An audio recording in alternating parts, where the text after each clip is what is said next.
என்னோட அடுத்த டாபிக்கு, பசிக்காத குழந்தைங்களுக்கு அப்படைசர் சிரப் குடுக்கவா வேணாமா?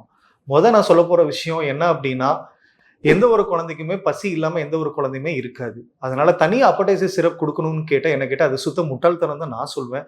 ஆனா நெறைய மக்கள் நெனைக்கிறது, நெறைய பேர் அட்வைஸுமே பண்றது. நெறைய பேர்னா நெறைய டாக்டர் சொல்றேன். அவங்க சிரப் குடுக்குறாங்க அப்படைசர் சிரப். என்ன கேட்டா அது கம்ப்ளீட்டா வேண்டான்னு தான் நான் சொல்லுவேன். என்னோட காரணம் என்ன அப்டின்னா, யாராலயுமே பசி இல்லாம இருக்க முடியாது.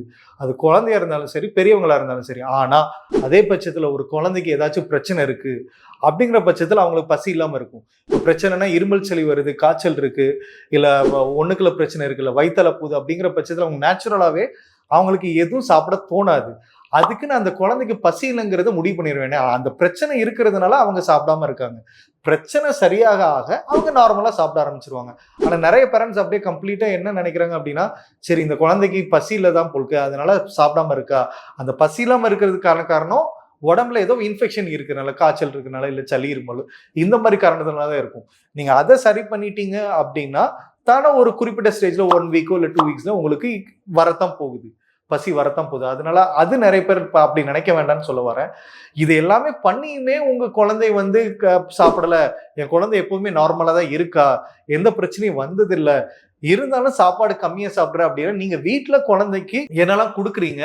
ஸ்நாக்ஸ் ஐட்டம் குடுக்குறீங்களா? குடுக்கலையா? இல்ல வெளியில எங்கேயாச்சும் பாப்பா சாக்லேட் இந்த மாரி சாப்பிடுறாளா இல்லையாங்கிறது நீங்க கரெக்ட்டா பார்க்குற மாரி வரும்.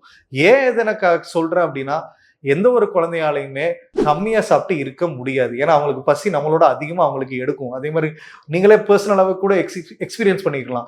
அடிக்கடி என் குழந்தை அழுதுகிட்டே வரும் சார் பசிக்குதுன்னு சொல்லி. ஆனா எந்த ஒரு குழந்தையாலுமே பசிய தாங்கிக்கிற சக்தி இருக்கவே இருக்காது. அதனால இப்ப சப்போஸ் உங்களுக்கு உங்க குழந்தை சாப்பிட கம்மியா சாப்பிடுது அப்படின்னா, அது அவங்க என்ன பண்றாங்க அப்படின்னா, அதே எனர்ஜிய அவங்க சட்டைட்டிக்காண்டி வேற எங்க இருந்தோ அவங்க சாப்பாட எடுத்துக்கிறாங்க. எக்ஸாம்பிளுக்கு ஸ்நாக்ஸ் இல்ல சாக்லேட். இப்ப நீங்க உங்க பேரண்ட் ஆஸ் அ பேரண்டா உங்களுக்கு தான் இது தெரியும். என் குழந்தை என்னலாம் டெய்லி அந்த 24/7 என்ன பண்ணுதுங்கிறது உங்களுக்கு தான் தெரியும். அதனால எங்கெங்கலாம் இந்த மாரி எக்ஸ்ட்ரா ஐட்டம்ஸ் போதோ, எக்ஸாம்பிளுக்கு ஸ்நாக்ஸ் நீங்க குடுக்குறீங்க அப்டின்னா, அந்த ஸ்நாக்ஸ்ல எனர்ஜி கிடைக்குது. நீங்க அப்டின்னா ஸ்நாக்ஸ வெட்டுற மாரி வரும். கம்மி பண்ற மாரி வரும். இல்ல சாக்லேட் நெறைய குடுக்குறீங்க, இல்ல ஜூஸ் ஐட்டம் நெறைய குடுக்குறீங்க அப்டின்னா, அதெல்லாம் கம்மி பண்ற மாரி வரும். அதே மாரி இந்த மாரி பிஸ்கட் குடுக்குறதுல தப்பு இல்ல. நெறைய பேரண்ட்ஸ் கேட்பாங்க, சார் இது குடுக்கலாமா? மாவு பொருளு, கோதுமை மாவு அப்படிலாம் சொல்லுவாங்க. அதெல்லாம் குடுக்குறதுல என்ன கேட்ட நெறைய டாக்டர்ஸுமே அட்வைஸ் பண்ணுவாங்க. எனக்கு அகைன்ஸ்டா நான் சொல்றது அப்படியே அவங்களுக்கு நெறைய டாக்டர்ஸ்க்கு ஆப்போசிட்டா இருக்கலாம். ஆனா என்ன கேட்டா, நீங்க அப்பப்போ குடுக்குறதுல உங்களுக்கு பெரிய இஷ்யூஸ் வரப்போறதில்ல. இப்ப இதே இது அந்த குழந்தைக்கு மெட்டபாலிக்கலாயே ஒரு ப்ராப்ளம் இருக்கு. எக்ஸாம்பிளுக்கு அவனுக்கு வந்து லிவர்ல ஒரு ப்ராப்ளம் இருக்கு. கிட்னில ஒரு ப்ராப்ளம் இருக்கு. இல்ல கட்ல உங்களுக்கு ஒரு ப்ராப்ளம் இருக்கு அப்படிங்கிற பட்சத்துல, நீங்க குடுக்குற உணவு எல்லாமே, இல்ல குடுக்குற ஸ்நாக்ஸ் எல்லாமே பார்த்து பார்த்து குடுக்குற மாரி வரும். ஆனா அந்த மாரி எத்தன குழந்தைங்க நீங்க பார்ப்பீங்க? அப்படியே அந்த மாரி குழந்தைக்கு ஏதாச்சும் ஒரு லிவர்ல ப்ராப்ளம் இருக்கோ, இல்ல கிட்னில ப்ராப்ளம் இருக்கோ, இல்ல கேன்சர் அந்த மாரி, இல்ல டிபி அந்த மாரி இருந்துச்சு அப்படின்னா கண்டிப்பா பசி எடுக்காது. அந்த மாரி குழந்தைங்களுக்கு வேணா நீங்க வேணா பசி டானிக் குடுக்கலாம் ஒழிய, மிச்ச எந்த பிரச்சனையுமே இல்லாத குழந்தைங்களுக்கு நீங்க பசி டானிக் குடுக்குறது என்ன கேட்டா வேண்டவே வேண்டாம். அது கம்ப்ளீட்டா அகைன்ஸ்ட். ஏன் அப்படி சொல்றேன் அப்படின்னா, அவங்க வேற இடத்துல இருந்து வேற இடம்னா ஸ்நாக்ஸ் இந்த மாரி சாக்லேட் அந்த மாரி இடத்துல இருந்து அவங்க சட்டிய ஃபுல் பண்ணிக்கிறாங்கன்னு அர்த்தம். அதுல நீங்க அத அசஸ் பண்ணணும். வேற எங்கெல்லாம் அவங்க சட்டிய ஃபுல் பண்றாங்க. எக்ஸாம்பிளுக்கு ஸ்நாக்ஸா இருக்கலாம், இல்ல சாக்லேட்டா இருக்கலாம். அதெல்லாம் நீங்க கம்மி பண்ற மாரி வரும். அதுக்கப்புறம் 2வது நீங்க குடுக்குற டெக்னிக், சாப்பாடு குடுக்குற டெக்னிக் இருக்கும். இப்ப எல்லா குழந்தையுமே எல்லா சாப்பாடையுமே எடுக்க போறது கிடையாது. அதனால நீங்க பண்றது சில பேர் என்ன என்ன பண்ணணும் அப்படின்னா, நீங்க பண்ற விஷயம் வந்து கண்டிஷன் வச்சு குடுக்குற மாரி வரும். எக்ஸாம்பிளுக்கு நீங்க 1 1/2 இயர்ஸ் மேல உள்ள குழந்தைங்க ஓரளவு புரிஞ்சுக்கிற தத்துவம் இருக்கும். நம்ம திட்ட மாட்டோமா?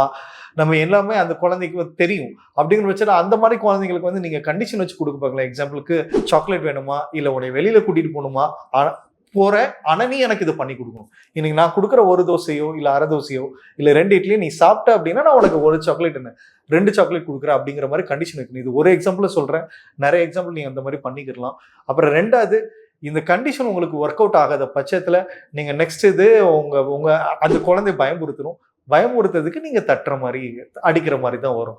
அதே மாரி இன்னொன்னு நெறைய பேரண்ட்ஸ் ஒரு கோவத்துல என்ன அந்த ஃப்ரஸ்ட்ரேஷன்ல அடிப்பாங்க.